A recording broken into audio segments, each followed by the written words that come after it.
President Donald Trump, to his great credit, stood up for his number 2, J.D. Vance. He saw what was going on here. He said, wait a second, you don't talk to my number 2 this way. You don't talk to my guy this way. This guy loves America. He's my number 2. I picked him. And then President Trump got involved. You see, Zelensky thought that he could kind of slap around J.D. Vance a little bit because he's been told by his oligarch handlers that, oh, J.D. Vance is a isolationist, but Trump is with you. Oh, no. Zelensky antagonized this entire administration. He antagonized the American people with his smug, arrogant attitude. All Zelensky had to do was keep his head down and say, yes, sir. Yes, sir. Again, it begs the question, did Zelensky actually want a deal? Was Zelensky sent with an ulterior motive to blow this up and make President Trump look bad? Zelensky has no humility. It's just naked entitlement.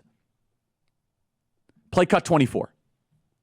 It's going to be a very hard thing to do business like this, I tell you. Just say thank you. I said a lot of times thank you to American people. Except that there are disagreements, and let's go litigate those disagreements rather than trying to fight it out in the American media when you're wrong. We know that you're wrong. But you see, I think it's good for the American people to see what's going on over here. I think it's very important. That's why I kept this going so long. You have to be thankful. You don't have the cards. Thankful. You're buried there. Your people are dying. You're again, running low on soldiers. Listen, please, you're running Mr. low President. on soldiers. It would be a damn good thing. Mr. And then you tell us, I don't want a ceasefire. I don't want a ceasefire. I want to go, and I wanted this. Look, if you could get a ceasefire right now, I tell you, you take it so the bullets stop flying and your men stop getting killed. Of course we want to stop the war. But you're saying you don't want a ceasefire. But I said to you, I want a ceasefire. With guarantees. Because you'll get a ceasefire faster than an agreement. Ask our people about ceasefire, what they think. That wasn't it doesn't with matter me. for you what that wasn't what with me. It that was with you. a guy named Biden who was not a smart person. That was with Obama. President. It was your president. Excuse me. That was with Obama, who gave you sheets, and I gave you javelins. Yes. I gave you the javelins to take out all those tanks. Obama gave you sheets.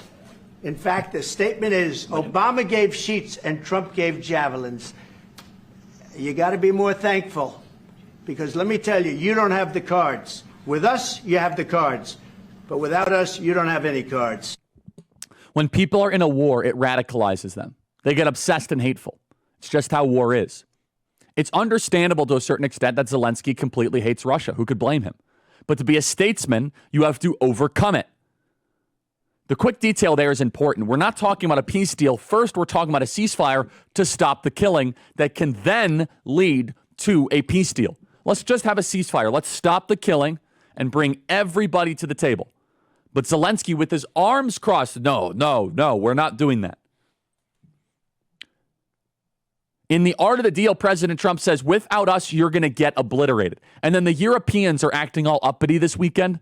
You got Keir Starmer and you got the Germans. What are they going to do? With what army is the UK and the Germans going to support Ukraine?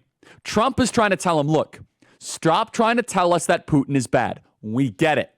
Stop trying to get me to say that. I'm trying to make a deal. You see, President Trump actually understands the basic principle and idea of diplomacy, because if President Trump goes on, oh, Putin's the worst person ever, he's a dictator, how is he going to pick up the phone to a Russian Federation whose relationship was severely damaged, if not broken and shattered by the Biden administration? So President Trump has a very difficult task. He has to resurrect and rebuild diplomatic channels with Russia, while simultaneously trying to get these lunatics in Ukraine to calm down and to mute their bloodlust. It's a very difficult diplomatic balance, because President Trump, after this, has got on the phone with the Russians, and they have a million different complaints. We got sanctions on them. We've kicked out their diplomats. We're sending missiles into the interior of Russia. Our weaponry has been responsible for killing hundreds of thousands of Russians. They're not happy with us. And so President Trump is trying to show, no, this is different. We're going to stop offensive cyber operations against you, which was probably a bunch of nothing anyways, probably just a bunch of hocus pocus. And Zelensky is against it. Why?